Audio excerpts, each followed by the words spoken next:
This show is produced by the Harwood Podcast Network. Hi, I'm Cindy Harris, and we love making this show available to you free of charge.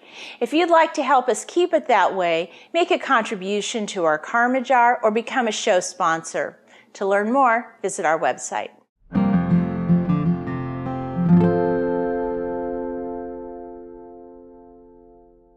It's been really cold and gloomy here the last week, so I thought a batch of beef stew sounded great for dinner.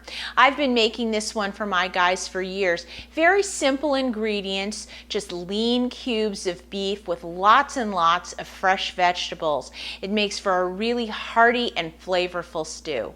I'm going to begin here over on the stove with my large pot, and I'm going to put the heat on a medium-high heat and add a couple of tablespoons of olive oil.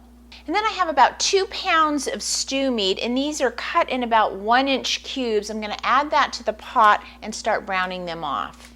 Now, once the meat has lost most of its pink color, I'm going to start seasoning by adding a little bit of salt and some fresh ground pepper. Now we're going to season this again at the end, but I like to do a little beginning seasoning at this point.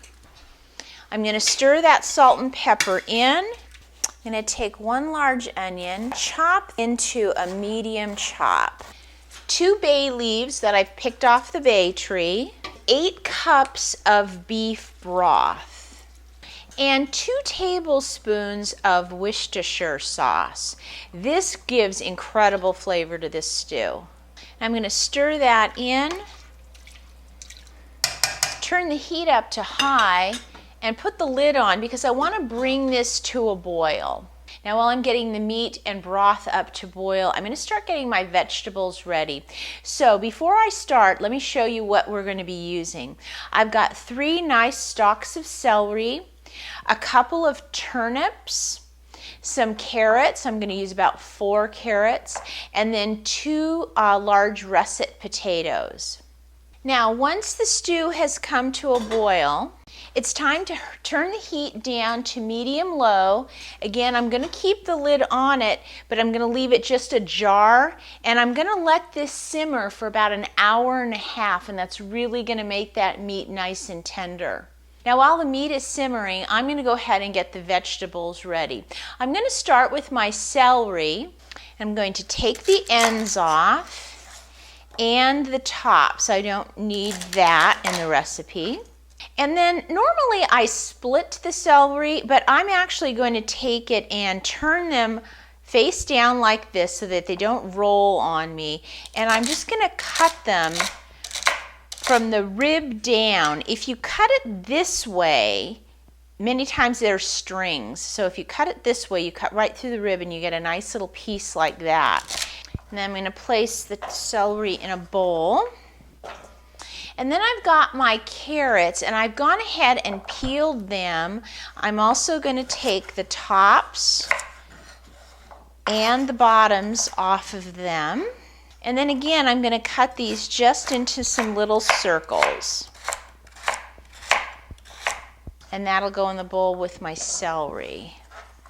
Next are the turnips, and I've peeled those.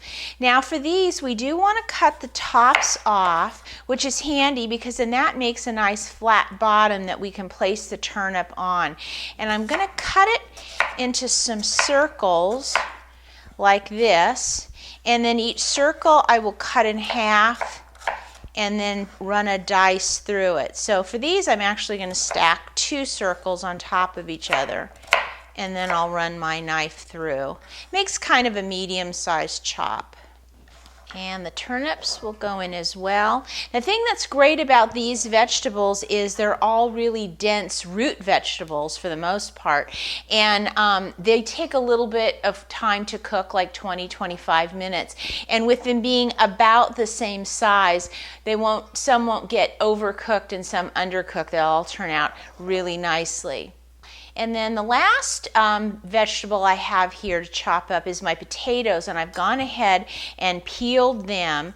I'm going to run my knife through it lengthwise, cut it in half, and then in half again, and then I'm just going to run my knife through it this way.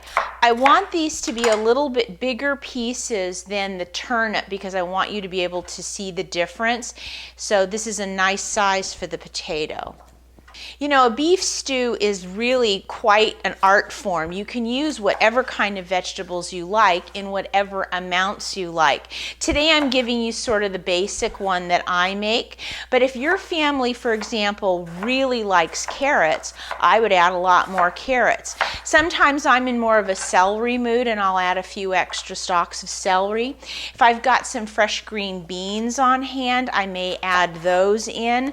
For this stew today, I am going to be adding some frozen peas at the end, but I've used celery root, I've used rutabaga. You can use all kinds of vegetables in a beef stew.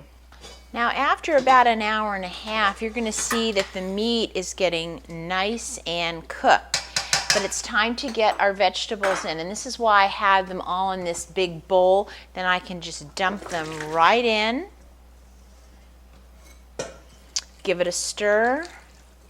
Again, I'm going to put the heat back up to a high because I want it to start boiling again. And when you add a bunch of these kinds of vegetables, it kind of brings the temperature way down.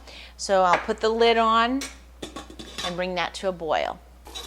Now when the stew comes back to a boil, I'm going to give it a stir, turn it back down to medium-low, put the lid back on, and set the timer for about 20 minutes until those vegetables are cooked through.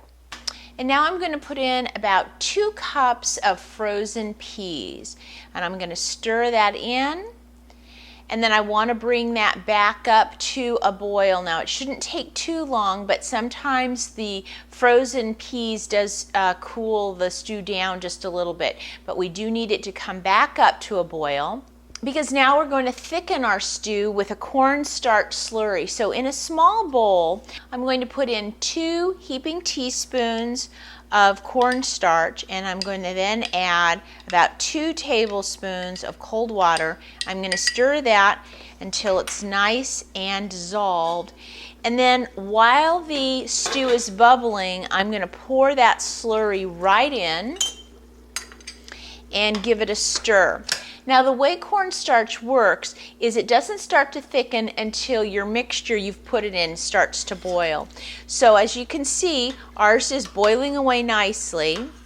But I also find that people have different preferences of thickness for their stew. Some people like a little waterier, some people like a little thicker. So with a slurry, you can really play it by ear and get it the thickness that you like it. Now I'm finding this is just a little bit runny for me tonight, so I'm going to actually make a second batch of slurry. So 2 teaspoonfuls of cornstarch, with a little bit of cold water. Stir that in until it's nice and dissolved, and then I'll add that in. Now if you were going to be making this for a party the next day, I would keep it a little on the soupy side, and here's why. The cornstarch will automatically thicken up even more after you refrigerate this. So keep it a little bit on the soupy side if you're going to be serving it tomorrow. But for tonight, I want it to be a little bit thicker. Now, if you want to make this for a big party, you can double this recipe, triple this recipe even, really, really easily. And because you can adjust the amount of vegetables you want in it, you can use the same amount of beef, but maybe double the vegetables, and it still works out great. Well, if you'd like to try this beef stew at home, just go to our website and go to the Easy Entertaining show notes, and I'll have the recipe there for you. And as always, if you have any questions, please send me an email. I'll see you next time.